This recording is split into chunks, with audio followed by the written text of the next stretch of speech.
এই এমনি যদি ফোলার থাকি বাচ্চার কাশ কমবো তো দূরে থাক বাচ্চার কাশ আরো বাড়বো। নাতিনের ঠান্ডা নিউমোনিয়ার সমস্যা, এই প্রাইভেটে দেখাইছি, ওখান থেকে এখানে পাঠাইছে। এখানে আসার পরে সিট পাইতেছি না, বাচ্চারা শোয়া রাখছে মাটিতে, তারপরে মশা তো আছেই উৎপাত।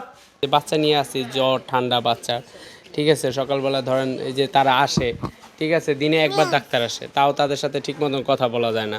একবার জায়গায় দুইবার কথা বললে তারা ঝাড়া মেরে চলে যায়। ঠান্ডা লেগেছে, আমাকে বাচ্চা নিমে নিয়েছে, ঠান্ডা হেলে আমরা হসপিটালে আইছি। আমরা দেন না ফলো ইয়া পাই না, সিট পাই না, ফলো ডে শুয়ে। এই জন্য ভর্তি করছে এখানে। এখানে তো কোনো সিট নেই, জায়গা নেই, আবার মশা অনেক, মশার জন্য তো বাচ্চারা আরও সমস্যা হচ্ছে। বাচ্চার ঠান্ডা নিউমোনিয়ার মধ্যে গেছে, তারপরে যে অসুস্থ ওই কারণে হাসপাতাল ভর্তি হয়েছে। উপরে পাইনে লেগে নিচে, নাক দিয়ে দম ছাড়তে পারে না, ঠান্ডা, সেই কারণে এই জায়গায় ভর্তি করছি। বার্জার ওয়েদারকোট অ্যান্টিডট সুপ্রিম দেয়ালকে ধুলাবালি থেকে রক্ষা করে 10 বছর পর্যন্ত।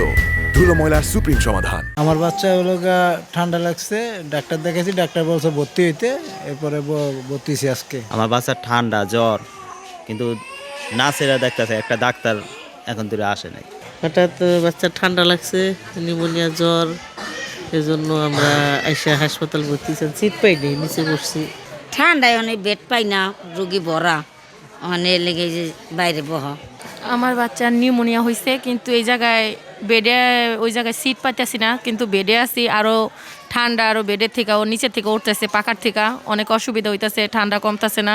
আরও এক সপ্তাহ আগে থাইকা গেছি, কোনোটা কিছু হইতেছে না, পরে এখন আবার চিকিৎসা নেওয়ার জন্য আসছি, কিন্তু পুরো মহিলা ওয়ার্ড ভরে গেছে পরে এই জায়গায় আমরা আসছি।